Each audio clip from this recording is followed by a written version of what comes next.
Hello and welcome back to the Building HVAC Science Podcast, where it's our goal here to create better, more knowledgeable HVAC and building performance technicians by helping these two professions better understand each other with the ultimate goal of making customers happy in the homes they live in and the buildings they work in. This episode is a recap of a trip that Eric Kaiser and I took to the Heat Pump Summit and then a day after where I spent at the Home Electrification Summit. We're calling this episode Tech Trends and HVAC Triumphs. There's a lot of cool stuff going on. Eric will delve into his perspectives as well as mine on the Heat Pump Summit, some of the people we met, the products we saw, the interactions and the networking that was happening. Then I'll talk a little bit about the Home Electrification Summit and give you an idea of what's going on from that aspect. So without further ado, let's get into this podcast and let you hear about tech trends and HVAC triumphs, a Denver Summit recap. Okay, Eric. Bill. It's you and me here today. Yeah. Hey, everybody. Welcome back to the Building HVAC Science Podcast. Oh, there are people listening. Maybe, in theory, they're going to be listening to this. That's true. We're going to put it out there, and it's a choice whether people listen or not. That's absolutely right. They might not want to listen to us at all. We might just be like totally rambling here. Don't listen while driving. You could be distracted. Yeah. So we spent some time on a trip to Denver, Colorado last month. Yeah, in May. Yeah, it's a while ago. You and I did one thing for a couple of days, and then I did something the second day. What did we attend? What did we go to on that first couple of days there? Well, our first stop that you and I did together was at the U.S. Heat Pump Summit, which was in Denver, Colorado. And that was put on by Brent Davidson, which is a really interesting show. It brings together a lot of people who are really interested in heat pumps and everything from technical presentations to program presentations. And there was even some presentations on regulatory and things like that. So it was a pretty interesting mix of people there, and several manufacturers represented. I believe Daikin sponsored the whole thing, or was their lead sponsor. Yeah, Daikin was a lead. Construction Instruction, who's also has like their headquarters in that area. They're also the gold sponsor. And Hercules Industries, Rheem, LG, CI Web Group, and a company called True Tech Tools were silver sponsors. I've never heard of them before, True Tech Tools. They sound pretty neat.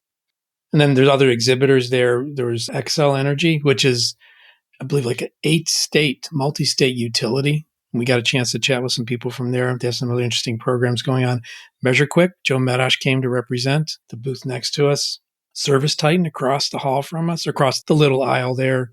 H2X, do you remember what that was? That was 2 booths over? Yeah, I didn't get to talk to them, so didn't really get a good lay on what they're doing. Yeah.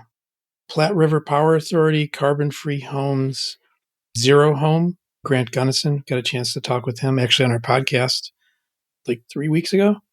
A.O. Smith, Bradford White, Amply Energy, Eden Home, I think it's called. They were on the other side of us, Eden, and Arctic Heat Pumps. Yeah, which the Arctic heat pumps are interesting. They're doing some of the, if I recall correctly about the company, they're doing some of the air-to-water heat pumps, which is a new entrant into the marketplace. And a lot of places are using them even to supplement boiler heating.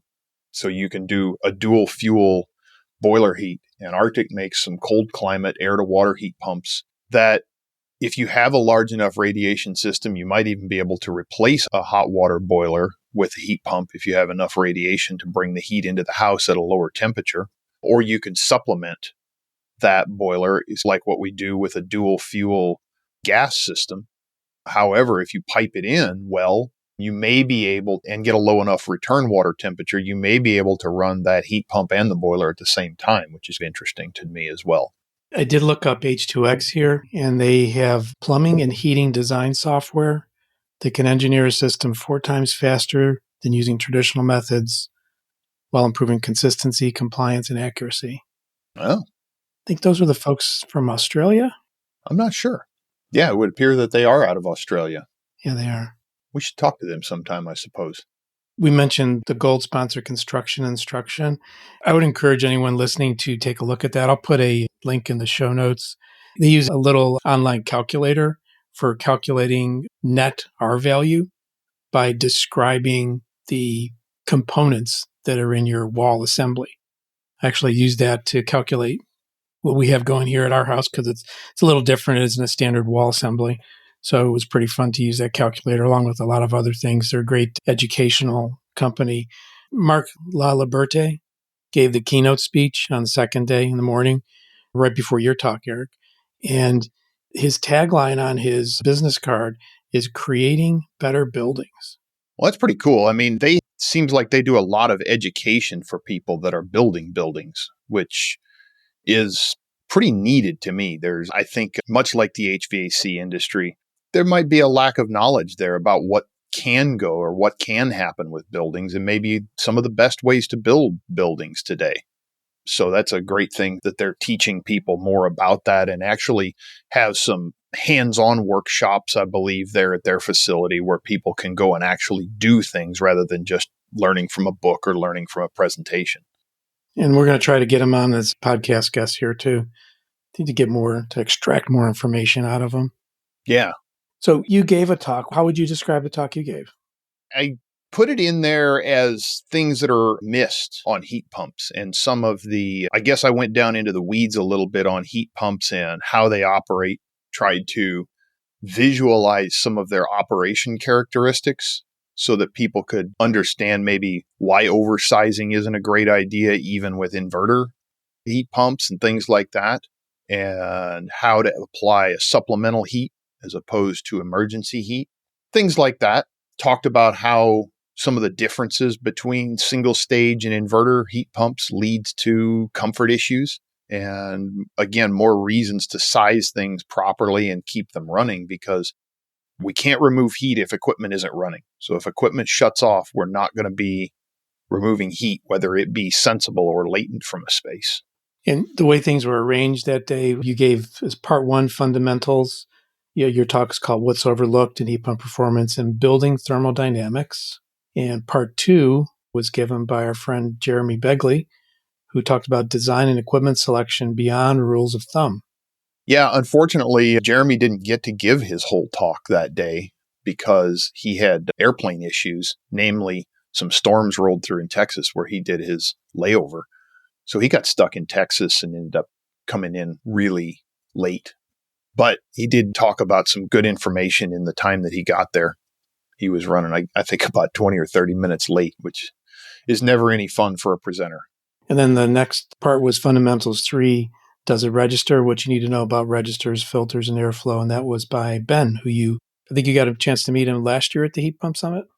Yeah, Ben Knopp I didn't get to see his presentation this year, but he does a lot of really cool stuff. And he had a whole airflow setup out there and was talking about different registers. I saw a little bit of it behind the scenes when he was setting it up back in the back room.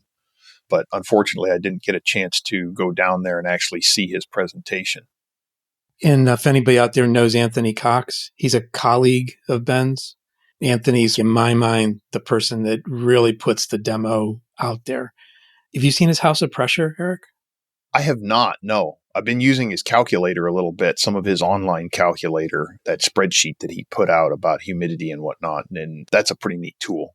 I'll put a link to that. We'll find a link to that calculator, to Anthony Cox's calculator. But he has this House of Pressure. Basically, it's a house with see-through walls, a model with fans, airflow, ability to change pressure paths. It's just a really cool assembly that ships around, and he takes it to trade shows with them.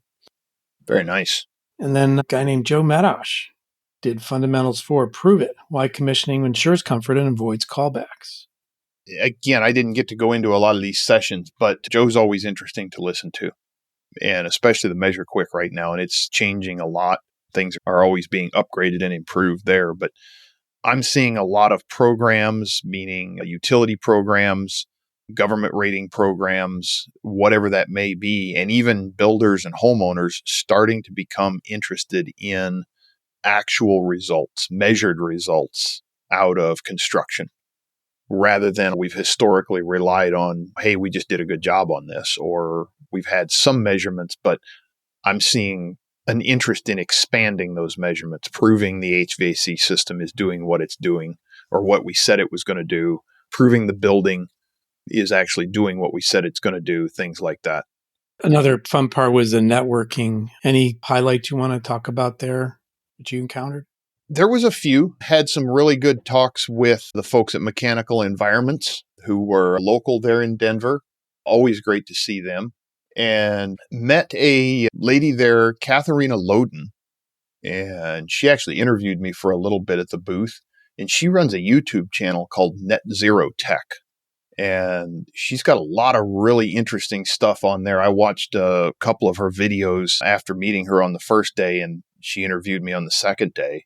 She's got a lot of really neat stuff on her channel, a little bit different take on some things. And she's got a little bit different view because she's not originally from the US.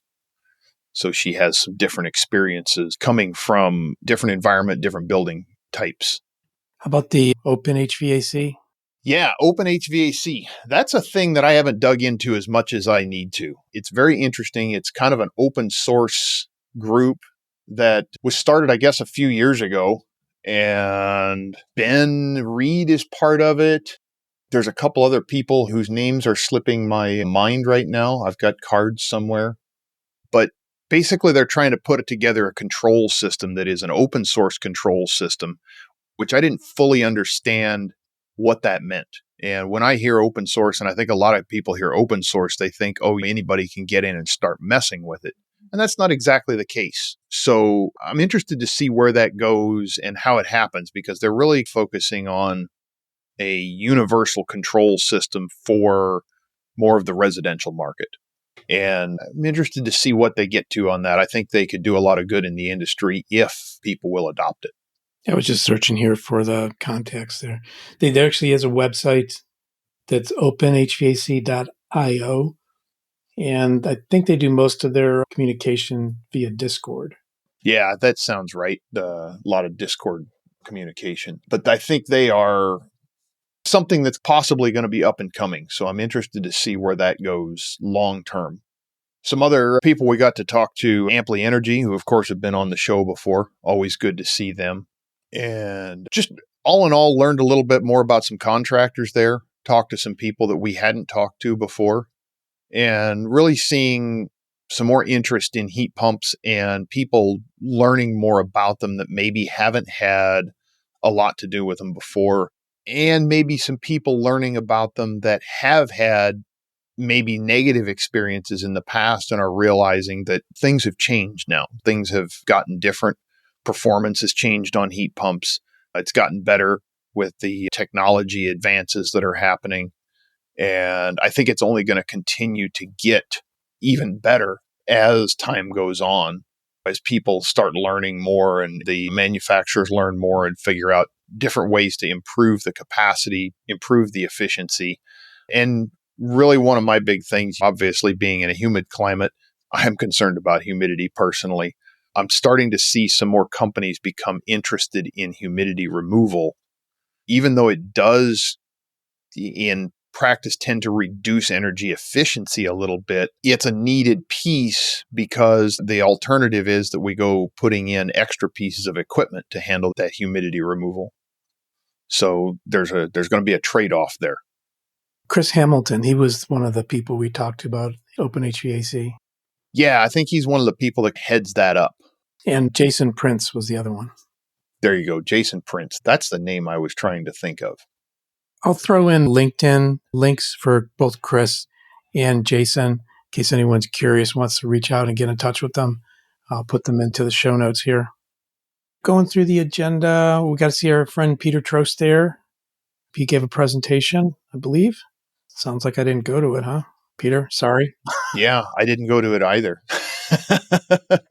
Sorry, Peter. But what did you think, Bill? What did you think of the presentation? You got to sit back and watch a couple of things that I didn't get to and had some different views, talk to some different people. I really liked the engagement of the audience. People were really paying attention. The questions were really good. And it seemed to be like the session rooms were all pretty packed and people weren't just straggling around in between things. Each one of the sessions had some really good attendance. Some of the rooms were packed to standing room only. That was one of the ones I didn't get into because it was just too packed inside there. So I think the interest level is very high. The concepts of high performance HVAC contracting, the integration of building science to see people like yourself there, Dan Wildenhouse, Ben from Community Housing Partners, just the whole overlay, just things working together. The theme of this podcast that we're talking on right now. It's exciting for me to see so much communication going on and problem solving and just sort of excitement for getting at some of the problems that are existing out there with energy, with humidity control, with comfort, with energy consumption, all those things coming together. Yeah, for sure. I'll say for me, I'm most excited about heat pumps because of the comfort aspects that I think they can bring to houses, which a lot of people may disagree with me on that. But if you have a decently built house with a well-designed air distribution system, I have found in my experience that I can bring better comfort with a heat pump, even a single stage heat pump, than I can with a gas furnace. But it's about all those things that people have to realize. And I'm racking my brain for where I heard this, but heat pumps don't operate like furnaces, especially in heating mode. No, especially in heating mode, for sure. Maybe it was your presentation, in fact. I learned a couple of things. I actually texted a message and a screenshot from your presentation to my wife saying, that's why it doesn't ramp up instantaneously. You're still teaching this old dog some new tricks, and I appreciate that. Thank you, and you're welcome, too. I'm all about sharing the knowledge. If I learn it, I'm willing to share it. There's no sense in hoarding that stuff and keeping it to yourself. The next day, I had the privilege of going to something called the Home Electrification Summit, and it was sponsored by an organization called Energize Capital, which is an equity fund that invests. Their theme is based upon, I'm actually going to pull it up here just so I can read it and get it correctly. They're leading global alternative investment, partnering with best-in-class innovators to accelerate the sustainability transition. They have investment areas focused in renewables, industrial operations, electrification, mobility, infrastructure resilience, and decarbonization. So it's energizecap.com. And they invited me to be a moderator at a session. And the session was making the switch to greener homes. And I got a chance to spend about 30 minutes interviewing Grant Gunnison from Zero Home, who was on our podcast a few weeks ago, and Lauren Salz, who's the founder of Sealed, which is doing home electrification work and heat pumps, home improvement for weatherization, et cetera.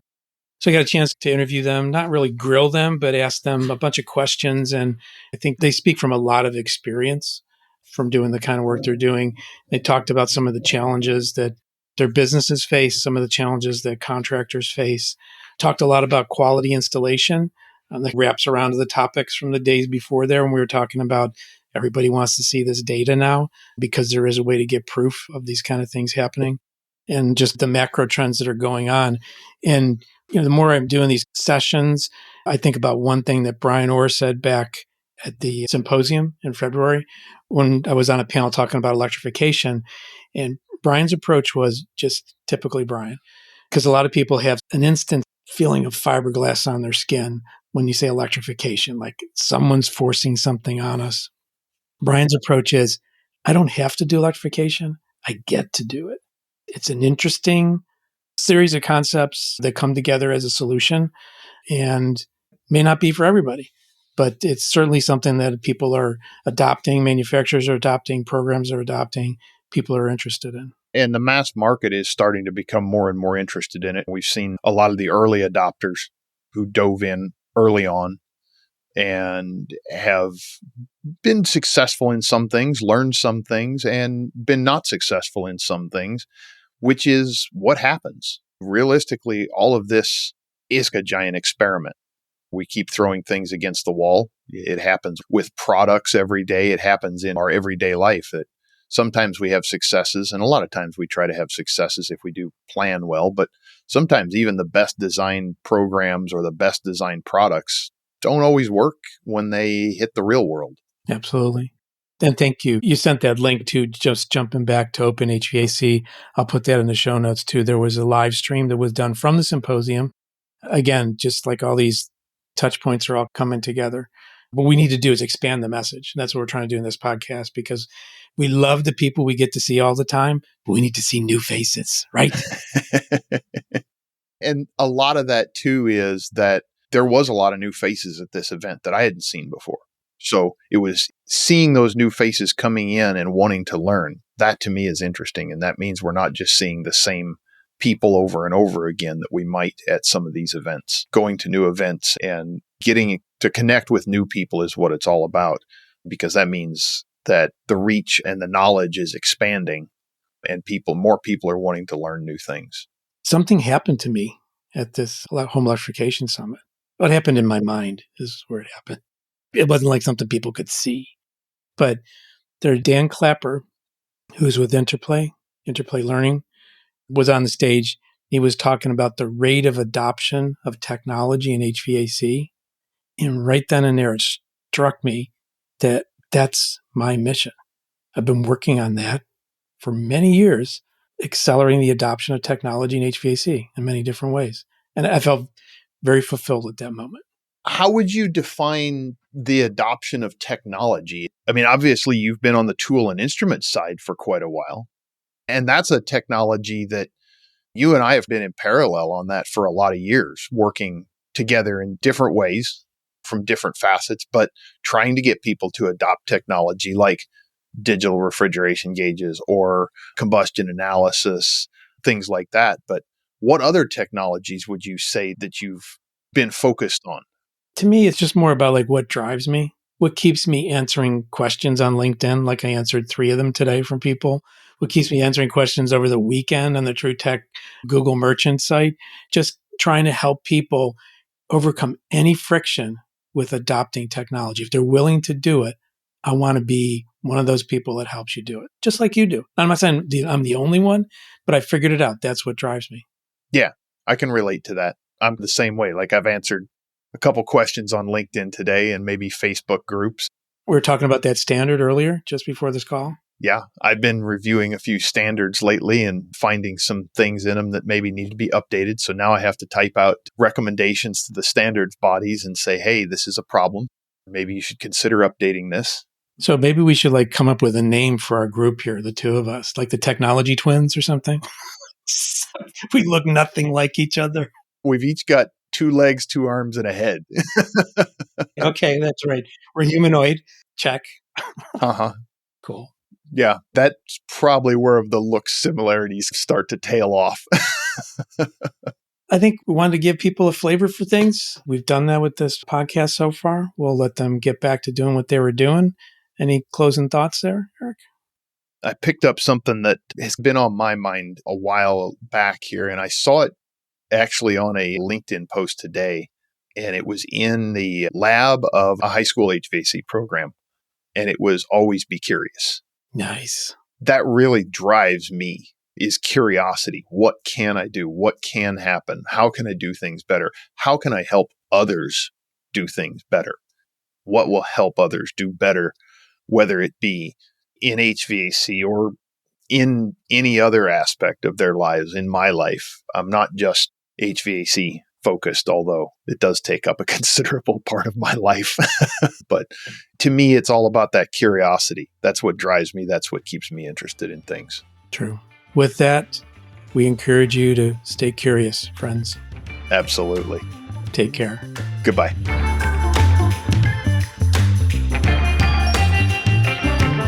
I want to thank you for listening to this episode of the Building HVAC Science Podcast.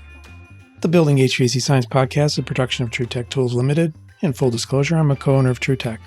And the opinions voiced are those of my guests, my co-host, myself, depending on who is speaking, of course. If you're in the market for tools or test instruments mentioned in the podcast, take a look at what TrueTech Tools, my company, has to offer. TruTechTools.com. And you can use the offer code HVACBS for a nice discount. There's a lot of other great trade-related resources and influencers out there, including the HVACR School, HVAC Shop Talk, Stephen Reardon, HVAC Reefer Guy, Tool Pros, Service Business Mastery, Quality HVAC, HVAC Overtime, HVACR Videos, HomeDiagnosis.tv, AC Service Tech, Measure Quick, HVA Chicks, The Misfits of HVAC, and the HVAC Grapevine. All great places to learn, observe, and get different perspectives on the great world of building science and HVAC. Again, thank you for listening to this podcast. We hope you took away some ideas, got some questions, maybe take a look at the show notes and click a few links. That's all we can ask for. Until next time, take care.